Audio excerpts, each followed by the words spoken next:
Salut Sophie! Salut Florian. Et bonjour à tous, bonjour à toutes et bienvenue dans ce nouvel épisode du Courrier de la Sterne. Et aujourd'hui, on inaugure un nouveau thème dans l'émission, la cuisine. Et oui, vous allez voir que les oiseaux sont pleins d'inventivité.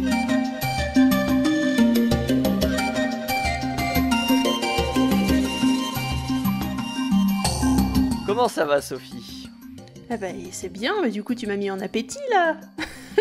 Je sais La pas gastronomie, si honnêtement, c'est parti. soja, maïs, tournesol... Ouais, peut-être pas. Ouais. Je sais pas si tu consommes ça beaucoup ou souvent, mais Ouais, de maïs, voilà. ou régulièrement, si. Ouais, Après, le maïs soja, effectivement, ouais. bof, Mais non. non, pas trop de soja. Non, Pas pas le trop mon truc truc. pas le truc que t'apprécies le plus. Non. Bon, après je parlerai de pâtes. Voilà, un Ah. truc qu'on mange un petit peu plus.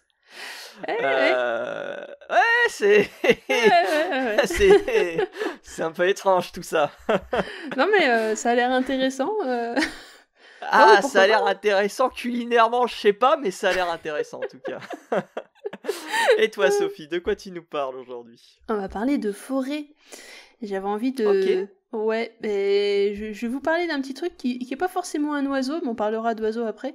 Mais en tous les cas, il y avait des petites choses intéressantes dont j'avais envie de vous parler, de différents types de forêts. Et puis pour ça, je vous emmènerai au Vietnam. Ah, Voilà. ok. C'est vrai qu'on n'y a pas été souvent dans le courrier de la Sterne, dans Mhm. ce petit coin. Eh bien, hâte de savoir ça, ce sera dans la deuxième partie de l'émission. Mais avant tout ça, la rétro piou évidemment. Qu'est-ce que tu as découvert, Sophie, lors de cette dernière semaine? Eh bien, déjà une bonne nouvelle. Il y a Ah. un traitement qui a été proposé par l'université de Pittsburgh, donc au Royaume-Uni, contre la grippe aviaire chez les singes. Alors c'est des tests qui ont été faits très récemment. La publication est sortie là juste alors, il y a 2 semaines il me semble. Le 30 janvier, il me semble. Et en gros, ça neutralise la grippe aviaire chez les singes lorsqu'ils malheureusement contractent la grippe aviaire. Donc c'est quelque chose qui pourrait, si jamais on a une pandémie mondiale avec ce genre de truc, parce que c'est quelque chose qui se balade pas mal. Et on a eu des cas aux US, notamment il y a pas longtemps, qui étaient particulièrement inquiétants parce que c'était des cas qui ont fini à l'hôpital, malheureusement.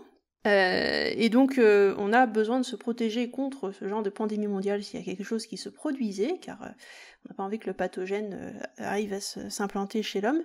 Et donc ça, c'est quelque chose de très encourageant parce que ça pourrait nous protéger en cas de pandémie de grippe aviaire.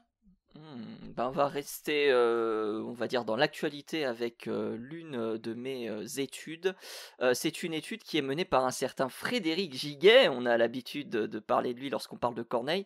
Là, pour le coup, on parlera pas de Corneille. Si on parlera de Corneille, mais un peu plus tard.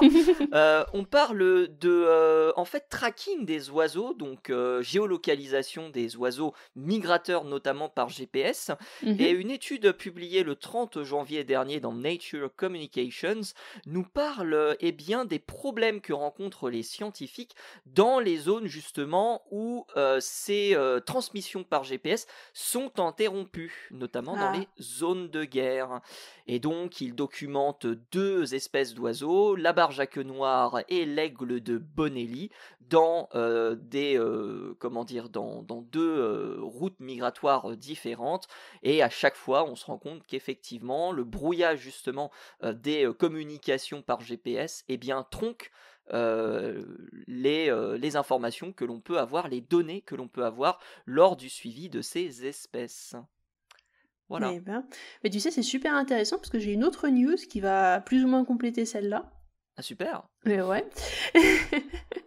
Et du coup, en fait, c'est une news à propos de petits drones qui aident les scientifiques à suivre les oiseaux justement dans des zones où c'est difficile de suivre avec d'autres moyens technologiques. Et notamment des zones où on peut pas utiliser ces trackers GPS justement, parce que les trackers GPS, tu l'as dit, ça va pas partout à cause des problèmes de guerre ou de zones où c'est un peu compliqué à mettre en place. Mais aussi, c'est particulièrement cher. Pour ceux qui en ont déjà utilisé, c'est quelque chose d'extrêmement coûteux, malheureusement. Et donc, en fait, beaucoup de scientifiques préfèrent utiliser la radiotélémétrie à la place, qui malheureusement a quelques problèmes parce que le récepteur que tu utilises pour la radiotélémétrie, c'est un peu comme si tu jouais à plus chaud, plus froid, tu sais, quand t'es petit et tu te dis tu chauffes ou tu refroidis. Et du coup, t'es obligé de te balader à pied en essayant de tenir le récepteur pour essayer de savoir dans quelle direction ça va. Et plus tu vas dans la bonne direction, plus le récepteur il bip fort, en gros. Plus ou moins. Mais du coup, il y a des problèmes avec les arbres, avec tous les bâtiments qui se mettent entre le récepteur et l'oiseau que tu es en train d'essayer de suivre. Parce que du coup, le signal est coupé dans ces cas-là. Et donc, utiliser un drone, ça te permet d'être un peu en hauteur et de ne pas avoir cette coupure de signal et de savoir exactement où est ton oiseau, en pouvant même suivre plusieurs oiseaux à la fois, d'ailleurs, ce qui est pas plus mal. Voilà. Mais c'est un suivi qui est temporaire, c'est-à-dire que les drones, tu peux pas non plus suivre les oiseaux sur des kilomètres et des kilomètres. Ah bah évidemment que non, mais ça c'est pour tous les petits suivis que tu fais dans des zones assez restreintes. Tu sais, t'as beaucoup d'études qui se concentrent là-dessus, sur des zones assez restreintes, où là, le scientifique est obligé de marcher dans la zone en question avec son récepteur pour essayer de trouver où sont les oiseaux. Donc en fait, c'est des gens qui se baladent régulièrement comme ça avec leur petit récepteur pour essayer de voir un peu comment ça fonctionne. Mais qu'est-ce que tu veux? Tout le monde n'a pas les moyens de se payer des petites boîtiers GPS pour poser sur ces oiseaux. Donc oui, c'est sûr que tu suivras pas la migration des oies, par exemple, ça c'est clair, mais bon. Même en posant des boîtiers GPS, moi je me souviens d'un documentaire sur le kakapo, on avait parlé de cet oiseau il y a fort longtemps, où justement, même s'ils posaient des balises GPS, ils étaient quand même avec leur antenne dans la forêt, à essayer de voir si vous pouvez effectivement capter le signal. Donc oui, effectivement, pour des oiseaux insulaires notamment, ça pourrait être très très pratique pour assurer le suivi des oiseaux, surtout lorsqu'ils sont en voie de disparition. Voilà. Moi j'ai une deuxième petite info, alors c'est pas vraiment une news on va dire d'actualité, c'est plus une discussion que j'ai eue avec un de mes libraires, voilà. On parlait de livres sur les oiseaux et il m'a dit mais est-ce que vous connaissez l'histoire de Joséphine de Beauharnais? Et oui, Joséphine de Beauharnais, donc bien évidemment l'épouse de Napoléon Ier jusqu'à 1809-1810 je crois, impératrice des Français à peu près de 1804 à 1810 aussi, et c'était une très grande fan d'oiseaux. C'était une personne qui adorait les plantes, c'était une personne qui adorait l'art et c'était une personne qui adorait les animaux. D'ailleurs, le château de Malmaison était justement un lieu dédié à l'implémentation de ces animaux. Il y avait des mammifères, mais il y avait aussi beaucoup d'oiseaux. Et ce serait elle. J'ai pas réussi à trouver plus d'informations, mais mon libraire était assez formel, qui aurait implanté le cygne noir en France. Le cygne noir qui ne vient pas de France, ni d'Europe, c'est un oiseau que l'on trouve davantage en Australie. Et ce serait elle parce que elle avait du cygne blanc, elle s'est dit si le cygne noir existe, importez-le moi. Et donc elle aurait importé justement le cygne noir d'Australie en France. Ce serait donc elle à qui on doit tous les cygnes noirs que vous voyez dans les parcs et les jardins français aujourd'hui. Eh ben, on remercie ce libraire pour cette information très intéressante, ma foi, à vérifier du coup. À vérifier, exactement, à vérifier. Il y a un livre qui a été écrit là-dessus, mais j'ai évidemment pas pu le consulter, qui peut-être nous offrira des éclaircissements plus importants, et peut-être qu'un jour on aura l'occasion de faire une partie d'un des épisodes du Courrier de la Sterne sur justement Joséphine de Beauharnais et les oiseaux. Voilà. Mais ce serait avec plaisir, évidemment. Et moi, pour une dernière petite news, est-ce que tu connais un oiseau qui s'appelle l'outarde canepetière? Oui, j'imagine. Alors en France, on l'a un petit peu, généralement dans le sud de la France, plutôt, vous n'en trouverez pas trop dans le nord. Et ce qui se passe, c'est qu'on a une bonne nouvelle pour cette outarde canepetière. Elle niche habituellement au Maroc et elle avait disparu d'Algérie et des localités environnantes. Et ben depuis cette année, elle est revenue et elle niche de nouveau en Algérie.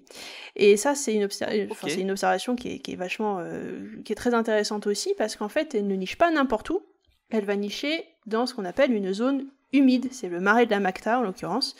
qui est une zone humide d'importance internationale, hein, ça fait plus de 40 000 hectares, et ça abrite plein d'oiseaux.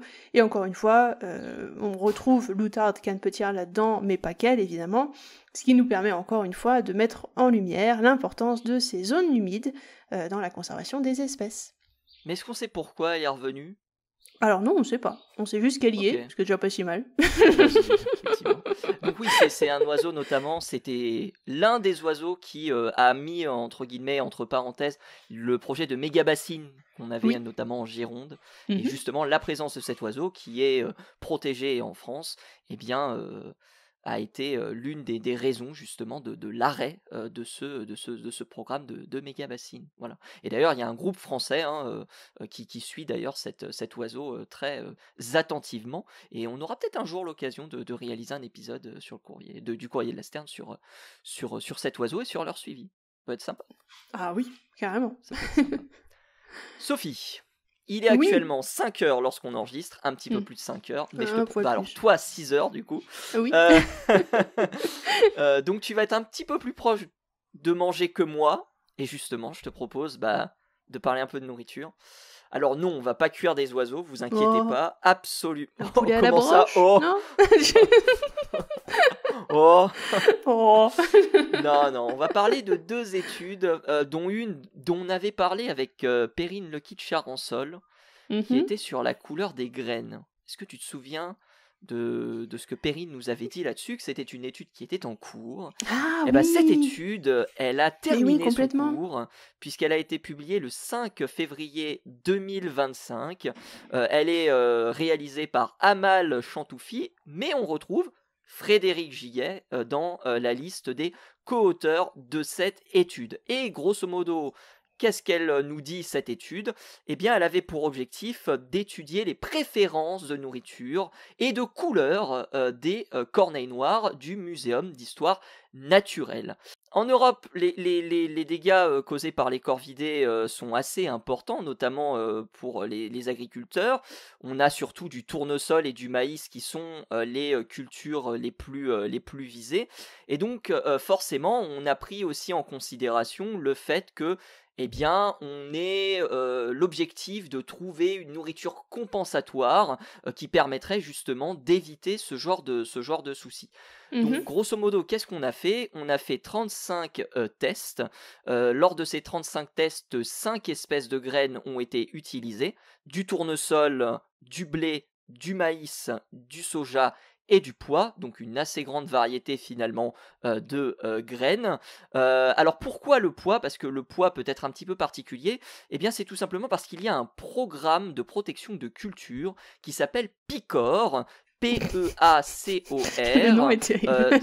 Ouais, et c'est un programme visiblement européen qui a pour objectif en fait de planter des bandes de pois entre 2 cultures, que ce soit des cultures de maïs ou des cultures de tournesol. L'objectif étant que ces oiseaux s'intéressent davantage au pois et non pas au maïs et au tournesol qui lui peut pousser tranquillement.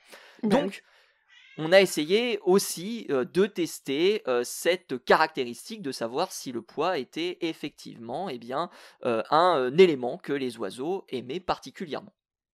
Donc, les oiseaux ont été testés, 40 graines de chacune des 5 espèces ont été mélangées dans une zone très précise de 30 cm par 30 cm. Ah oui, Ça a c'est pas duré beaucoup, quand du même. 6 au 22 mars 2023 et l'expérience était considérée comme valide lorsque 40 à 160 graines sur les 200 qui étaient placées, voilà pourquoi on a du 40 par 5, eh bien, avaient été consommées. Donc entre 20 et 80% des graines disponibles qui avaient été consommées. Donc sur les 35 essais, il y a eu quelques ratés. 27 Ah ont oui. donc été considérés comme valables. Pourquoi? Parce que dans 6 expériences, il y a des pigeons qui se sont mêlés à la fête. Voilà. Bonjour. Et- Excusez-nous, on fait que exactement. passer. Exactement. Je vous rappelle que l'objectif est de tester uniquement la corneille noire. Donc si vous avez un autre oiseau qui se joue à votre expérience, eh ben ça ne marche pas. Oh, mais c'est Et difficile, puis- du coup, comment tu fais? Tu mets un panneau interdit aux pigeons? Enfin, c'est compliqué. Et deux autres résultats ont été exclus parce que, eh bien, on était inférieur justement à 40 graines. Donc, Mm. à partir de là, on a considéré que ce résultat n'était pas forcément significatif. Ensuite, on a étudié la préférence des couleurs chez les oiseaux. Mm. Donc, on l'a étudié sur une seule espèce, on l'a étudié uniquement sur du maïs. Pourquoi ? Parce qu'il est l'une des cultures les plus ciblées par les attaques d'oiseaux, mais qu'il peut être aussi facilement enduit de colorants alimentaires, mais aussi parce qu'il est consommé justement par les corbeaux et les corneilles qui sont en ville. Donc on a utilisé du vert, on a utilisé du rouge, on a utilisé du jaune et on a utilisé du bleu pour avoir un petit arc-en-ciel, et on a traité de manière aléatoire chacune des couleurs de manière à savoir si les individus préféraient plus ou moins certaines couleurs ou pas. On a à nouveau effectué des collectes de données sur à peu près une période de 1 mois. 71 tests ont été réalisés, 20 tests pour le vert et 17 pour le bleu, l'orange et le rouge. Aïe, ça veut dire que notre premier essai sur la couleur n'est pas vraiment significatif. Par contre, lorsque l'on prend en considération la nourriture des oiseaux, là on a des résultats très intéressants. Et notamment pour les graines de tournesol et de blé qui ont été préférentiellement mangées par les oiseaux. Logique, c'est ce qu'on retrouve comme résultat par ailleurs. En revanche, j'ai parlé du poids tout à l'heure avec notre fameuse bande Picor. Eh bien, les résultats sont contradictoires à nos amis de chez Picor, puisque le poids n'a quasiment jamais été mangé par les oiseaux. Ah bon, voilà. Ils n'aiment pas les pois. Eh ben non, ils n'aiment pas les pois, visiblement. En tout cas, c'est un résultat qui semble être contradictoire vis-à-vis des études qui ont été menées par Picor. Alors, préférence marquée, comme je l'ai dit, pour les graines de tournesol et de blé, qu'ils attribuent sur le fait qu'on trouve aussi ces graines en ville dans les mélanges vendus pour les oiseaux dans le commerce et qui sont justement donnés aux oiseaux dans le parc.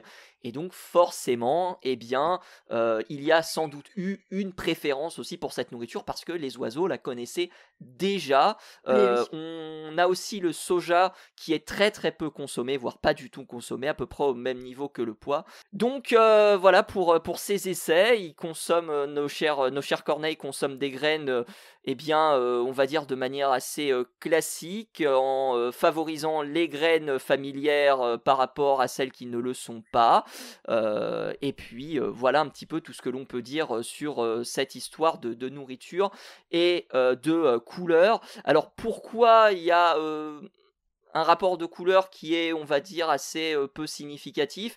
Alors il y a le vert qui est quand même un tout petit peu plus représenté dans le choix des oiseaux que d'autres couleurs, sans doute parce que les graines sont plus utilisées justement par les sont plus faciles à trouver dans la nature, alors que les graines de couleur rouge, orange et bleu sont des signaux un petit peu plus, on va dire, un petit peu plus dangereux pour les oiseaux, et ceux-ci ont tendance par phénomène de néophobie à ne pas trop s'en approcher.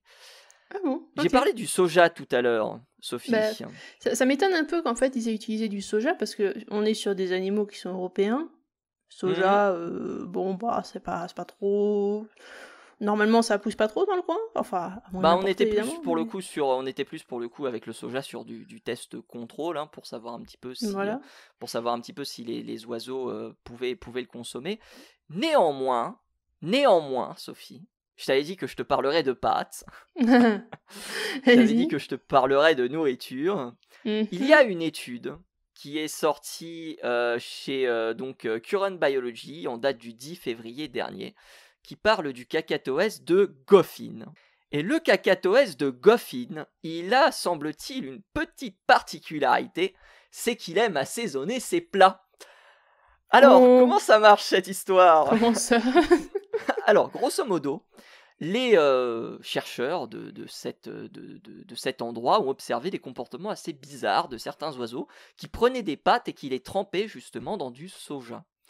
Et ils se sont dit, mais tiens, on va réaliser une expérience pour voir si c'est réellement juste pour assaisonner la nourriture, ou si ça peut être une autre cause. Donc Mhm. ils ont réalisé 2 types de tests.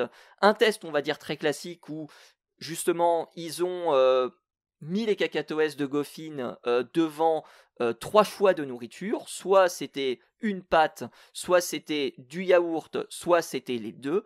Et Mhm. eh bien, on s'est aperçu que certains oiseaux choisissaient exclusivement les deux. Voilà. Ah ouais. Ouais, on a effectivement certains oiseaux qui sont favorables aux deux, comme on a certains oiseaux qui sont davantage favorables à ne pas assaisonner leur plat, tout D'accord. simplement. Et Ok. ils ont quand même fait un test avec de la patate pour savoir si c'était effectivement, eh bien, ça pouvait aussi fonctionner avec des patates. Et les Des résultats ont patates. été beaucoup moins significatifs qu'avec les pâtes. Seul un individu s'est prêté justement à vraiment apprécier les patates avec du soja à hauteur de, allez, on va dire 30%. Les autres ont quasiment pas ou très peu consommé cela. Et puis on a fait un dernier test pour savoir si c'était la couleur qui avait influencé justement les oiseaux. Eh bien, il s'avère que Moneypenny, qui est donc le cacatoès de Goffin, qui ne mange exclusivement que des pâtes au soja, a à chaque fois choisi la couleur blanche. Puisqu'on avait une couleur blanche et une couleur violette qui rappelait justement un petit peu cette préparation au soja. Eh Mhm. bien, cet oiseau était davantage intéressé par la couleur blanche que la couleur violette. Et donc D'accord, donc voilà, c'est pas le violet qui c'est est... la première fois dans le monde des oiseaux que l'on a justement la preuve que l'on peut avoir des assaisonnements de plats. On avait déjà eu cette preuve avec des macaques, je crois, mais dans le monde des oiseaux, c'est la toute première fois que cela a été montré. Eh Voilà. ben top. À quand Ben le ouais. livre de recettes pour Piu Piu? Ah bah écoute, je sais pas, on n'en est pas encore là, mais Bah si, on n'en est pas loin, clairement. mais donc voilà pour ce petit test. Alors les tests sont le test notamment de cette deuxième étude est assez restrictif puisque on a testé que 9 oiseaux, même si on a quand même réalisé un certain nombre de choix qui ont été proposés aux oiseaux. Mais voilà, ça reste quand même des études à poursuivre. Et en parlant d'études à poursuivre, celle sur nos corneilles va être également poursuivie pour essayer de voir si, eh bien, on peut donner une nourriture non létale, mais dissuasive aux oiseaux pour éviter justement que nos chères corneilles se mettent à manger toutes les graines qu'ils peuvent trouver, notamment dans les champs, ce qui peut gravement pénaliser les agriculteurs et les agricultrices. Donc, cette étude sur les corneilles n'est pas finie, on aura sans doute l'occasion d'en reparler prochainement.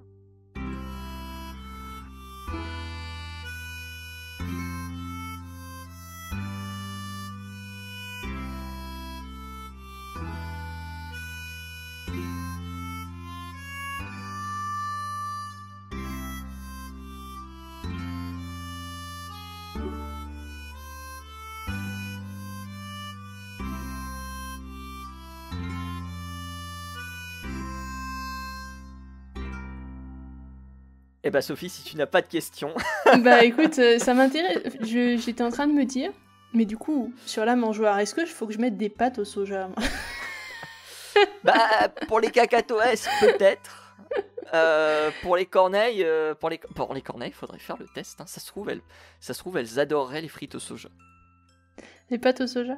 Bah Les peut-être. frites, les frites Les parce qu'elles frites. sont nourries avec les frites du McDo du coin, donc Ah oui, c'est vrai, peut-être c'est vrai, que c'est vrai. Est-ce qu'on peut-être pourrait qu'il y a leur ça. proposer peut-être... Alors, bon, c'est une idée, après, je sais pas, hein, mais mettons, je vois bien la mangeoire avec, tu sais, les frites ou alors les pâtes, et puis à côté, t'as les condiments qu'ils peuvent choisir. Genre un peu Ça, d'herbe ce de serait, Provence, un peu de paprika. ça, ce serait incroyable. Faudrait mettre en place ce genre de test en vrai. Ah mais oui, et comme Alors, ça, tu vois, si effectivement, ils trempent le bec dans un truc et on allait manger les pâtes ou pas, quoi, c'est... ouais. Si ça se trouve, Donc on a des fans de chili, tu sais pas encore. c'est vrai. C'est vrai, ça se trouve, il y en a certains qui apprécient les Eh. comment dire, les graines plus épicées, d'autres un petit peu plus de sel. Ou, voilà. Tu vois. Ouais, ne donnez pas de graines salées aux oiseaux tant qu'on y est d'ailleurs. Hein, non, absolument. Mais c'est pour reprendre l'analogie bien sûr. Mais oui, c'est effectivement une étude qui serait intéressante à mener. Après, n'allez pas faire ça dans votre jardin avec tout ce que vous trouvez. Il y a des choses qui sont dangereuses pour les oiseaux. Voilà, et il faut quand même établir un cadre et une rigueur scientifique. C'est pour ça notamment que les éléments constitutifs de la première étude ont été choisis, on va dire, avec parcimonie, et les pâtes qui sont données aux cacatoès sont des choses qu'ils ont l'habitude de manger de leur côté. Donc voilà, y a pas de... Oui, puis si vous mettez des frites sur votre mangeoire, vous risquez d'attirer d'autres trucs qui sont des goélands, c'est pas forcément la meilleure chose à faire. Bon, il n'y a pas que les goélands qui vont se nourrir des frites, mais... Oui. Tu crois? Mais oui, effectivement. Oh. Bah, après, les goélands à l'intérieur des terres, un petit peu compliqué, mais... Oh, ça dépend, tu sais. Oui, c'est vrai, c'est vrai, effectivement. Ça je parierais pas là-dessus, ça. Mais voilà, on espère que vous avez apprécié ce petit repas. Nous, on part en forêt, du coup, Bon Sophie. appétit. Oui. Nous, on part en forêt. Il y a une étude qui est sortie pour manger au coin longtemps. du feu, finalement. Alors, je vous prierai de pas faire de feu dans cette forêt, ce serait gentil. Mais en l'occurrence, on va partir au Vietnam. Et j'imagine qu'il n'y a pas grand monde qui est très très... qui connaît très bien le Vietnam dans ceux qui nous écoutent, quoique je peux me tromper après tout, pourquoi pas, mais bon, c'est vrai qu'on a plus un public français après tout. Et donc au Vietnam, vous avez pas mal de forêts, et on est dans un système plutôt tropical, hein. Et là, en l'occurrence, il n'y a pas que de la forêt tropicale, il y a aussi différents types de forêts tropicales. Si vous ne le saviez pas, il y a la forêt tropicale humide, qui va se trouver généralement plus en altitude, un peu loin des côtes, et vous avez la forêt tropicale qui est appelée décidue sèche. Alors bon, en gros, on va l'appeler la forêt sèche tropicale, c'est un peu plus simple. Mais en gros, ce sont des forêts qui sont plus proches des côtes et qui vont être généralement plus au niveau de la mer, du coup. C'est des lieux qui sont pas très très courants de par le monde, hein. Vous en trouvez un petit peu du côté de l'Asie, vous en trouvez autour de Madagascar, et vous en trouvez en Amérique du Sud, mais surtout au niveau de l'Amérique centrale, sur les côtes, encore une fois. Et donc ce sont des forêts qui vont faire tampon entre la mer ou l'océan et les forêts plus de l'intérieur des terres, qui elles vont être les forêts tropicales humides, qui vont se trouver donc plus en altitude sur les reliefs généralement. Alors c'est une végétation décidue, donc de type caduque, c'est-à-dire que les arbres vont perdre leurs feuilles au bout d'un moment, ce qui est pas la même chose en forêt tropicale humide, où généralement vous avez une forêt qui reste verte toute l'année.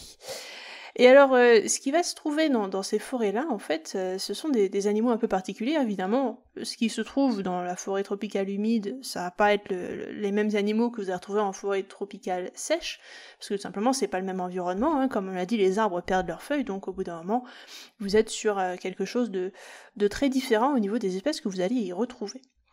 Sauf que, entre ces deux forêts, vous avez une zone un peu différent, parce que je t'ai dit qu'on passait d'une forêt à l'autre, mais en fait on passe pas d'une forêt à l'autre comme on passerait d'un bloc Minecraft d'un biome à un autre biome, hein. Il n'y a pas une limite comme ça.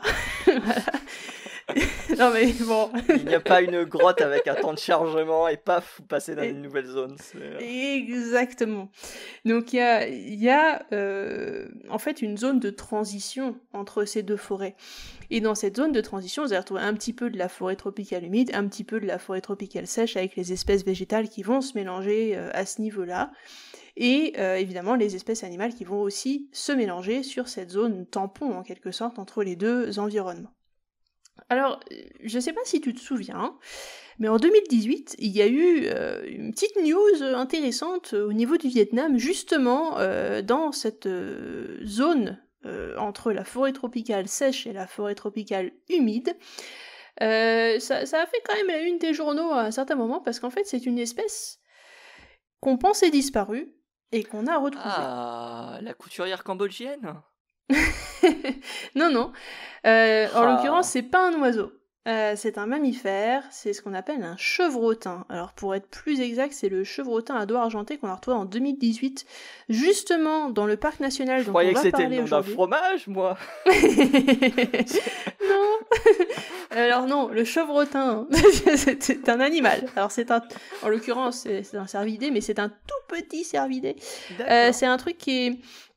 C'est pas un cervidé exactement, c'est un tragulidé, mais bon bref. C'est plus ou moins du même style, mais c'est tout petit, on appelle ça aussi le cerf-souris, pour vous donner une idée, c'est vraiment un tout petit truc, ça ressemble à... Alors celui-là, je pense qu'il a la taille d'un gros lapin, il me semble, un truc comme ça. Donc c'est vraiment quelque chose de tout petit, et en l'occurrence, celui-là, c'est considéré comme le plus petit de tous les ongulés, donc ça vous donne une idée. C'est vraiment tout petit. Et on l'a retrouvé là, en 2018, et on l'avait pas vu depuis 30 ans, quand même. C'était quand même pas mal. Et on l'a retrouvé, alors on l'a pas retrouvé n'importe où, on l'a pas retrouvé dans la forêt sèche, et on l'a pas retrouvé dans la forêt humide, on l'a retrouvé exactement dans la zone de transition entre les deux forêts. Ok. Et c'est pas une zone qui est très très grande, c'est une zone de transition, donc on n'est pas sur un truc énorme, mais en l'occurrence, on ne l'a retrouvé que là. Et alors les scientifiques qui avaient posé des caméras à l'époque pour essayer de retrouver des animaux, et quand ils ont vu cet animal en 2018, ils se sont dit, c'est quand même curieux, pourquoi est-ce qu'il est juste dans cette zone-là? Pourquoi est-ce qu'il se balade pas un peu dans les zones à côté, hein? Pourquoi est-ce qu'il va pas un peu dans la forêt sèche, un peu dans la forêt humide? Pourquoi est-ce qu'il reste juste au milieu? Mon bon monsieur Et pourquoi Non, la question se pose quand même, hein, t'avoueras. Et du coup, ils se sont dit, mais est-ce qu'il y aurait pas d'autres animaux qui feraient pareil? Tout à fait par hasard, on pourrait pas tester, voir s'il y a d'autres mammifères, s'il y a des oiseaux, tout à fait par hasard, qui aiment particulièrement cette zone-là et qui y restent. Parce qu'en fait, faut aussi se rendre compte, on a beaucoup étudié la forêt tropicale humide. Ça, tu le sais, on a trouvé plein d'oiseaux dedans. On retrouve d'ailleurs des espèces régulièrement. Je sais pas si tu te souviens, l'année dernière, on avait parlé d'espèces qui ont été retrouvées du côté de Madagascar, dans une forêt similaire. Voilà, on en avait parlé. Par contre, mais oui, effectivement. C'est pas grave. Mais en tout cas, on a retrouvé 2 espèces comme ça à Madagascar. C'était l'année dernière ou l'année d'avant, je ne sais plus. En tout cas. Et on a pas mal étudié donc la forêt décidue sèche tropicale, donc celle qui est sur le bord de mer. Parce que, pareil, c'est un environnement, c'est un biome différent, on a envie de savoir ce qui s'y passe un petit peu, c'est normal. Mais la zone qui est entre les deux, on l'a pas beaucoup étudiée parce qu'on s'est dit, c'est une zone tampon. Qu'est-ce qu'il peut y avoir de différent? C'est pas énorme de toute façon, on va juste retrouver des espèces d'un côté et de l'autre qui vont se mélanger, et puis c'est tout, quoi. C'est pas très intéressant. Sauf que, en voyant que le chevrotin, il ne vivait plus ou moins que dans cette zone de transition, ils se sont dit, on va peut-être s'intéresser à ça et voir un peu comment tout ça fonctionne. Alors ils ont de la chance parce que ils ont fait leur étude dans un parc national qui est le parc national du Vietnam, dans lequel on va pouvoir avoir justement cette zone de transition qui ne se trouve pas dans les autres parcs nationaux au Vietnam. C'est le seul endroit où tu as vraiment la zone de transition entre cette forêt sèche et cette forêt humide, ce qui permet justement de faire des études intéressantes. Et ils ont posé des caméras. Sauf qu'ils n'ont pas posé des caméras n'importe où, ils ont posé des caméras dans les 3 environnements pour arriver à faire des comparaisons. Ils ont posé des caméras dans l'environnement sec, ils ont posé des caméras dans la forêt tropicale humide, ils ont posé des caméras dans la zone entre les deux. Au total, c'est 145 caméras qui ont été posées dans toutes ces zones. Ça fait quand même un paquet de trucs à regarder. C'est plutôt pas mal, effectivement. C'est pas mal. Et ils ont fait leur étude donc entre 2018, le moment où ils avaient trouvé le chevrotin, et 2022, ce qui leur a laissé quand même 3 ans de photos et de vidéos à analyser. Ça fait beaucoup sur 145 caméras. Donc c'est pour ça qu'ils ont mis un peu de temps à publier. On leur en veut pas. C'est quelle étude où ils avaient plus de 3 millions d'heures de rush mais il y en a comme ça. Il y avait une étude comme ça en Amérique du Sud, où il y avait... Il y en a comme ça. Ouais. Ah oui. Mais là, c'est pareil, ça a dû faire un sacré paquet d'heures de rush à étudier, donc c'est pour ça qu'ils publient que maintenant, et voilà, on leur en veut vraiment pas. Donc ils ont regardé toutes ces caméras, et en fait, ils sont arrivés à la conclusion que, dans cette zone tampon, il y avait des espèces qu'on ne trouvait nulle part ailleurs. En l'occurrence, le chevrotin, mais il y avait aussi des espèces d'oiseaux qu'on ne trouvait qui avaient plus l'habitude de se retrouver dans ces endroits-là. Alors ça veut pas dire qu'elles se retrouvent pas autre part, mais c'est des endroits c'est des espèces qui affectionnent particulièrement cette zone de transition et qui vont vraiment y vivre une bonne partie de l'année, ou autant qu'elles puissent en tout cas. En l'occurrence, il y a des faisans qui font ça. Alors, je sais pas si tu connais un peu les faisans de là-bas, il y a ce qu'on appelle les progniers de Germain, notamment, le faisan prélat aussi, donc tout ça c'est des faisans qui habitent du côté du Vietnam. C'est de jolis oiseaux d'ailleurs, si vous voulez aller regarder. Des belles petites bestioles. J'avoue, je les connais pas plus que ça, ces faisans. Mais... Après, ça reste du faisan, quoi. C'est juste que, comme d'habitude, il y a des couleurs toujours chez les faisans qui sont assez sympas à regarder, quoi. C'est tout. Mais bon, dans la forme générale, on est sur du faisan, hein. Il y a rien de très spécifique. Et donc, ces oiseaux-là vivent particulièrement dans cette zone de transition. Et en fait, en poursuivant leur étude, ils se sont rendus compte que cette zone de transition, elle était vachement plus riche en biodiversité que les deux zones d'à côté. Et c'est un peu, ça contredit un petit peu ce qu'on pensait précédemment, parce qu'on m'a toujours dit, et je pense qu'on t'a certainement dit aussi, que les forêts tropicales, notamment les forêts tropicales humides, c'était des nids à biodiversité, c'était des endroits absolument incroyables pour tout plein d'espèces qui avaient un nombre d'espèces dans ces zones-là qui était absolument incroyable et qu'on retrouvait nulle part ailleurs. Eh ben en fait, on en trouve plus dans la zone de transition entre les deux types de forêt tropicale, la sèche et la humide, que on en retrouve dans la forêt tropicale humide ou dans la forêt tropicale sèche. Ce qui est pas bête en vrai, parce que étant donné qu'on a le mélange en fait des deux, on peut à la fois retrouver des espèces qui sont privilégient l'un des deux milieux, et puis des espèces qui apprécient le mélange des deux. Je sais pas si je suis clair, mais... Ah si, t'es très clair. Et exactement, c'est ce qui se passe en réalité. Et on pensait originellement que la zone de transition, c'était, comme son nom l'indique, une zone de transition, donc que les espèces iraient moins dans cette zone-là parce que ça correspond pas exactement à leur habitat. Et on pensait pas qu'il y aurait des espèces spécifiques de cette zone de transition, ce qu'on a trouvé grâce à ces études-là. Alors pour l'instant, cette étude se base uniquement sur du mammifère et de l'oiseau. On n'a pas encore beaucoup de news au niveau des insectes, mais j'imagine qu'il y a aussi tout plein d'espèces qui doivent affectionner particulièrement la zone de transition plutôt que les deux autres. Donc on attend la suite des résultats, hein. Pour l'instant c'est que sur de la grosse bestiole qu'ils ont fait cette étude. Mais on espère qu'à l'avenir, il y aura aussi des résultats sur des petites espèces d'insectes ou d'invertébrés en tout genre d'ailleurs, hein, pas que des insectes, peut-être du mille-pattes, on ne sait pas, qui vont spécifiquement aimer cette zone de transition. Et donc, l'une des conclusions de l'étude, que je trouve particulièrement intéressante, c'était de prévenir un petit peu les gens qui souhaitaient faire commerce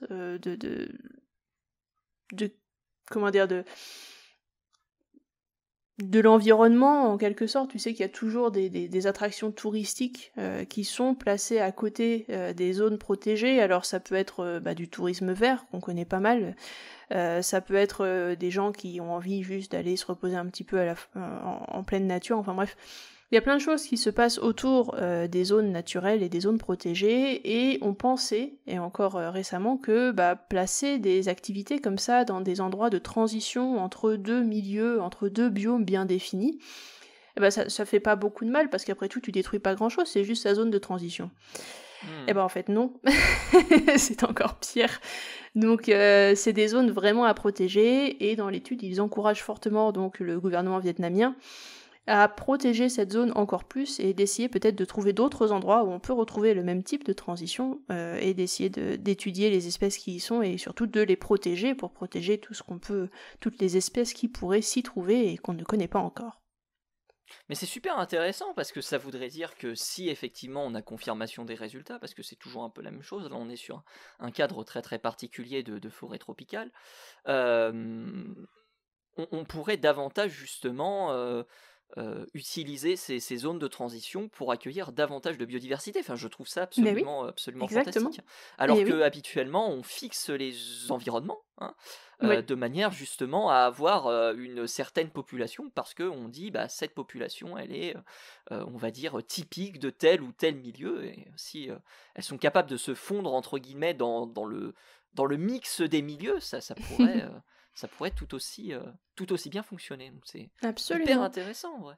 Et ce sont des zones d'adaptation aussi, parce que tu as une espèce qui est inféodée plus ou moins à un milieu, mettons un oiseau qui habite plus volontiers dans la forêt tropicale sèche, le fait qu'il puisse se balader un petit peu dans cette zone de transition, ça veut dire que l'espèce est plus ou moins adaptable, et donc en cas de changement climatique ou de disparition de la zone tropicale sèche, il pourra tout à fait survivre dans cette zone au milieu des deux. Donc on est sur des endroits tampons qu'il faut absolument préserver si on veut préserver les espèces lors d'un changement climatique comme on en vit actuellement.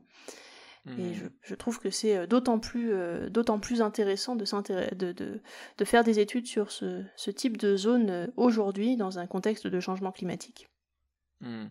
Mélange de milieu et mélange culinaire, le mot mélange finalement, c'était celui qu'il fallait retenir pour ce nouvel épisode du Courrier de la Sterne.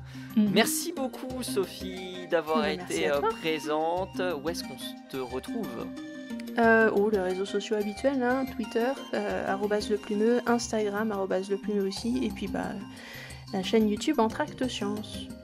Et vous retrouvez bien évidemment le Courrier de la Sterne sur toutes les plateformes de streaming. Vous retrouvez également l'émission sur YouTube. Si vous avez des questions, n'hésitez pas, les commentaires sur YouTube sont faits pour ça. Si vous voulez retrouver l'intégralité des travaux que nous avons discutés, ils seront présents comme à l'habitude dans la description. Et nous, on vous donne rendez-vous la semaine prochaine pour un nouvel épisode du Courrier de la Sterne. D'ici là, bon appétit. À plus.